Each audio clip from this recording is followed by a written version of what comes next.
नमस्कार साथियों।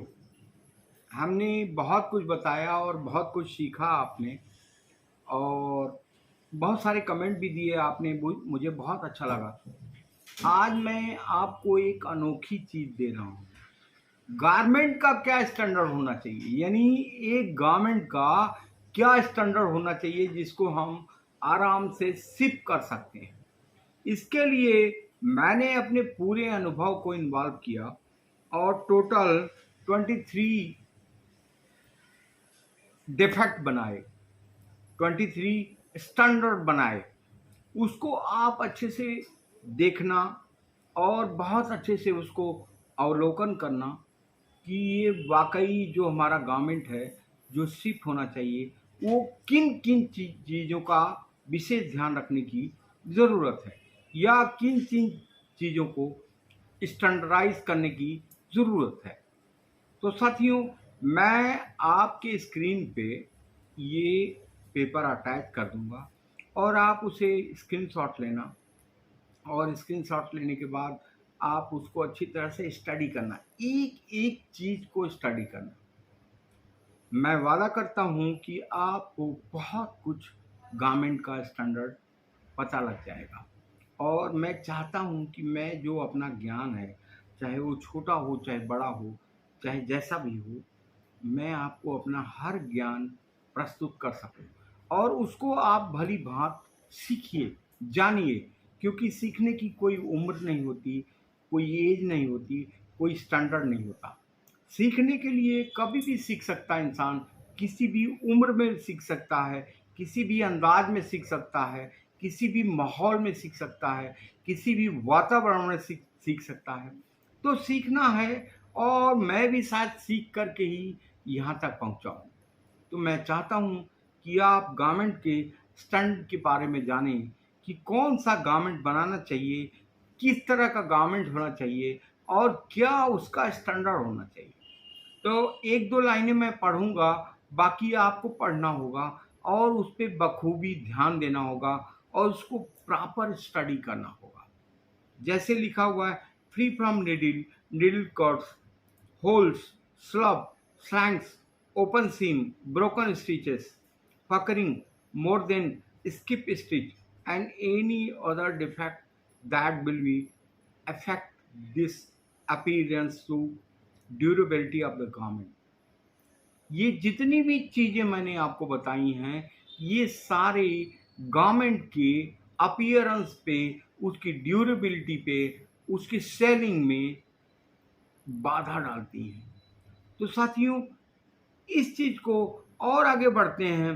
Free from untrimmed thread, loose thread, defective stitching, embroidery, hope marks and any other visible defect. ये भी आप अच्छी तरह से समझ गए होंगे। आगे बढ़ते हैं साथियों। Colour should be considered at shall be fall within accepted day lots shade band.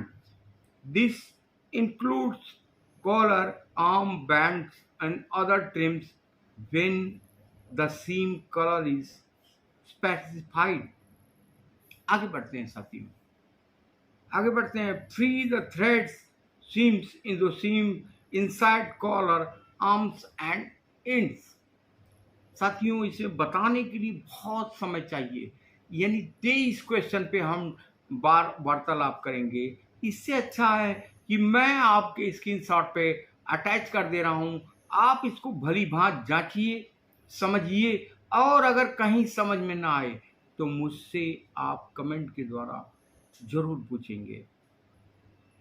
ये आप एक बार, दो बार, 10 बार, 20 बार, जब तक आपको समझ में ना आए तब तक इस पेपर को अच्छे से स्टडी करिए। ये आपकी प्रोन्नति के लिए बहुत लाभदायक है। मैं आपको सही बात बताऊं, मैं 9 लोग एक साथ सेलेक्ट हुए थे Sai export house. I was start my career from Sai Export House. Sai is the largest company of the number one company in India. I was joined Sai Export House, the ninth people together with me. But Three peoples are manager in this time and rest are working as a senior QA. Why? ये आपको ढूंढना है कि ये 3 लोग ही manager बने, बाकी लोग मैनेजर नहीं बन पाए। ये आप ज़रूर ढूँढना और इस पे दिमाग लगाना कि ये सर क्या कह रहे हैं, और ढूँढना भी चाहिए। 9 आदमियों में 108 आदमियों में 9 आदमी सेलेक्ट हुए और 9 में 3 मैनेजर हैं राइट नाउ, लेकिन बाकी के सेम पोस्ट पे बने हुए हैं, कहीं भी हैं, कुछ भी कर रहे हैं। इसकी जानकारी हमको बखूबी नहीं है, बट मैं जानता हूँ कि 3 इंसान जिन्होंने बहुत ज़्यादा दिमाग लगाया, बहुत ज़्यादा सीखने की कोशिश करी, वो working as a manager, senior manager quality assurance, GM quality assurance and quality assurance. आशा करता हूँ साथियों ये 23 पॉइंट आपके जीवन में उजाला लाने की कोशिश करेंगे। उजाला तभी लाएंगे जब आप सीखने की कोशिश करेंगे। अगर आप सीखने की कोशिश नहीं करेंगे तो मैं क्या, मेरे से बहुत बड़ा भी यूट्यूबर आपको सिखाने में नाकामयाब हो जाएगा। बाय बाय साथियों, बाय बाय।